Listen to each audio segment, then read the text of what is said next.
প্রকৃতিকে ভালো না বাসলে একসময় প্রকৃতিও মুখ ফিরিয়ে নেয়। আর মানুষ তো একদম স্বাভাবিক বিষয়, সে তো ছেড়ে যাবেই।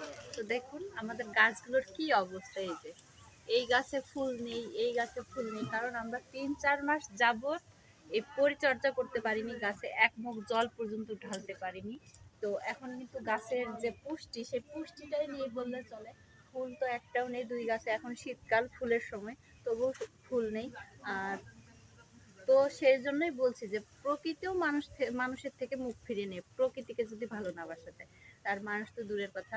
তো এই দেখেন অবস্থা, আমরা অনেকদিন যাবৎ পরিচর্যা করিনি, তো এই অবস্থা। তো প্রকৃতিই হোক আর মানুষই হোক সেটা বিষয় না, ভালোবাসা থাকতে হবে মনে, তাহলে অবশ্যই সেই জিনিসটা ভালো থাকবে। আর ভালোবাসলে অবশ্যই মানুষ কখনো ছেড়ে যায় না, আর প্রকৃতিতেও কখনোই মুখ ফিরিয়ে নেবে না, এটাই স্বাভাবিক।